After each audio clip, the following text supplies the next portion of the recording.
So hero செத்துட்டான்னு நினச்சா பார்த்தா hero சாகல, அந்த கழுகோட கூட்டில் தான் கொண்டு வந்து போட்டிருக்கு. ஸோ ஹீரோ முடிச்சு பார்த்துட்டு இங்கிருந்து எப்படியாவது கீழே இறங்கி போகணும்னு சொல்லி ட்ரை பண்ணிட்டு இருக்கான். ஸோ அந்த நேரம் பார்த்தீங்கன்னா அங்கே நிறைய சிங்கங்கள்லாம் வந்து இந்த கழுகோட குட்டிகளை சாப்பிட்றதுக்காக வந்திருக்கு. ஸோ ஹீரோ தான் பார்த்தீங்கன்னா அந்த சிங்கங்களை எல்லாம் சமாளித்து அந்த கழுகை காப்பாற்றலாம் ட்ரை பண்ணுறான். ஆனால் அந்த கழுகோட குட்டிகளை எல்லாத்தையுமே அந்த சிங்கம் கடிச்சு கொதறி போட்டிருக்கு. ஸோ இதனால அந்த கழுகு பார்த்தீங்கன்னா ரொம்ப சோகமாக அதோட குட்டிகளை பார்த்துட்டு இருக்கு, முழிக்குதான் அப்படின்னு சொல்லிட்டு. அப்போ ஹீரோ என்ன பண்ணுறான்னா அந்த கழுகுக்கு தெரியாமல் தப்பிச்சு இந்த பக்கம் வந்துடுறான். அதுக்கப்புறம் அவங்க அப்பாட்ட பேச ட்ரை பண்ணும்போது பார்த்தா அந்த நடந்த சண்டையில் அந்த கழுகு இங்கே கொண்டு வந்திருக்கோல. ஸோ அதில் அவங்க அப்பா கூட வச்சிருந்த கம்யூனிகேஷன் டிவைஸை பார்த்தீங்கன்னா இது உடச்சு விட்டுருது. எப்படி உடஞ்சதுன்னு தெரியல, அது உடச்சுதா இல்லை இவன் உடச்சிட்டானான்னு தெரியல. அந்த ஆக்சிடென்ட்ல உடஞ்சிருது. இதனால இப்போ அவங்க அப்பா கிட்ட கம்யூனிகேட் பண்ண முடியல. ஸோ ஹீரோவாக தான் என்ன பண்ணுறான்னா எப்படியோ அந்த அடுத்த ஹாட்ஸ்பாட் இருக்கிற இடத்த தேடி கண்டுபிடிச்சி அங்கே போய் நைட்டு ஸ்டே பண்ணிக்கிறான். அதுக்கப்புறம் பார்த்தீங்கன்னா அவங்க அப்பா சொல்லியிருப்பார்ல, இது வரைக்கும் லீட் பண்ணியிருப்பார்ல. ஸோ அதில் இருக்கிற எல்லா இன்ஸ்ட்ரக்ஷனையுமே எடுத்து ஒரு செவுத்துல அங்கே பாறையாட்டா இருக்கும், அந்த பாறையில வந்து எழுதி வச்சுட்டு அடுத்து என்ன பண்ணணும்னு சொல்லி எல்லாத்தையுமே ஞாபகப்படுத்தி வச்சுக்கிறான். அதுக்கப்புறம் அவன் ரொம்ப தூரம் டிராவல் பண்ணிருக்கான். ஸோ இதுக்கப்புறம் கொஞ்சம் தூரம் டிராவல் பண்ணி வந்ததுக்கப்புறம் ஹீரோ பார்த்தீங்கன்னா என்ன பண்ணுறான்னா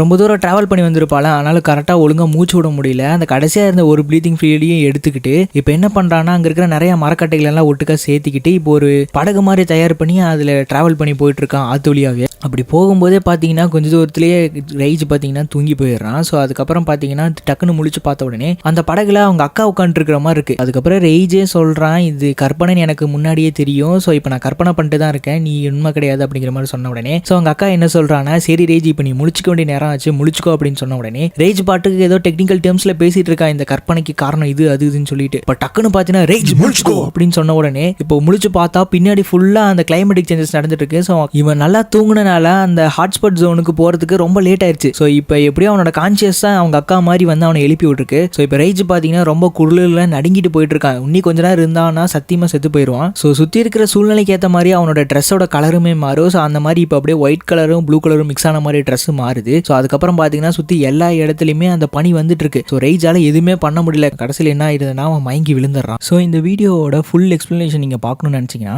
கீழே ரிலேட்டட் வீடியோ இருக்கும். ஸோ அதை கிளிக் பண்ணி இந்த ஃபுல் மூவியோட எக்ஸ்பிளனேஷனை நீங்கள் என்ஜாய் பண்ணி பாருங்கள். நம்ம சேனலில் போட்டிருக்கேன்.